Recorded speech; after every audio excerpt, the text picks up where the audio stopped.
Bonjour à tous. Une petite vidéo déjà pour vous souhaiter mes meilleurs vœux pour l'année 2023.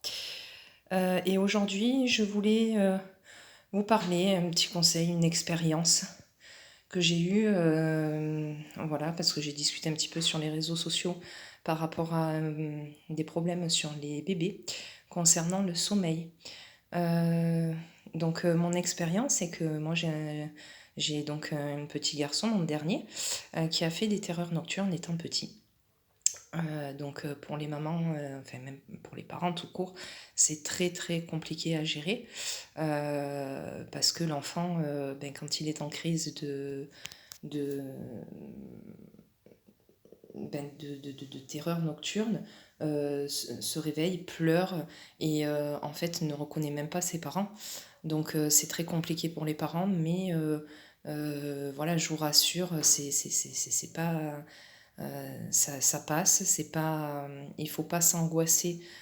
Au contraire, justement, il faut rester serein par rapport à la situation parce que ça risque d'envenimer le problème de votre bébé.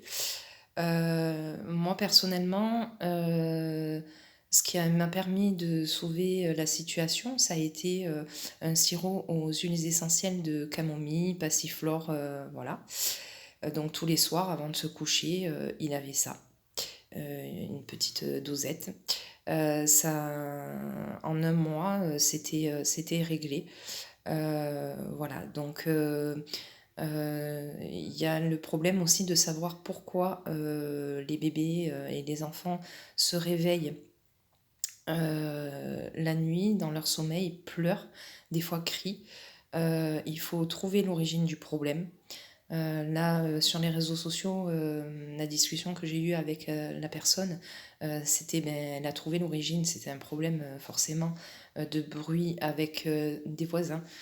Du coup, le bébé se réveillait et était en terreur forcément, puisque c'était des bruits qui étaient inconnus pour lui. De ce fait, elle a acheté un casque anti-bruit. Donc, quand vous avez des solutions comme ça, n'oubliez pas de quand même demander et voir avec un médecin ou un spécialiste si à long terme ça ne pose pas de problème pour la structure de l'enfant physique. Je vous conseille ces sirops et puis de trouver l'origine du problème. Donc, ça peut être répercuté par la grossesse de la maman. Voilà, hein, s'il y a un souci de ce côté-là, on peut trouver des solutions ensemble. N'hésitez pas à me contacter. Voilà, je peux donner des conseils gratuits et puis voir si une séance ou deux pourrait suffire avec l'outil du cercle de vie pour résoudre la problématique. Et puis je voulais parler aussi du problème des dents d'expérience. Quand les dents poussent pour le bébé, il y a de la fièvre et puis c'est compliqué. Euh, Ils ont mal et les parents n'aiment pas voir souffrir leur enfant. Euh, Il y a des petites dosettes qui se vendent en pharmacie, je ne vais pas citer de nom forcément, mais ces petites dosettes permettent de calmer. Et si ça ne suffit pas dans la journée, en fait, sur les gencives, les gencives, nous, nos dents sont déjà sorties. Pour le bébé, ça perce, donc c'est ce qui fait mal, hein, c'est cette douleur. Hein, si nos dents poussaient chez les adultes, il paraît qu'on ne supporterait pas la douleur. Moi personnellement, j'utilisais un gant, une petite serviette, en tout cas un tissu un peu poreux qui permet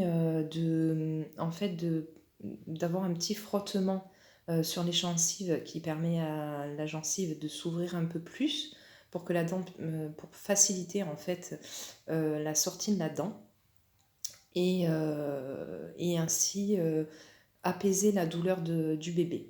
Voilà, c'était mes conseils du jour. Je continuerai à faire des vidéos sur d'autres sujets, bien évidemment, constamment sur des expériences et des conseils que je peux vous donner. Voilà. Et puis, s'il y a d'autres difficultés, n'hésitez pas à me contacter en MP. Bonne journée à tous.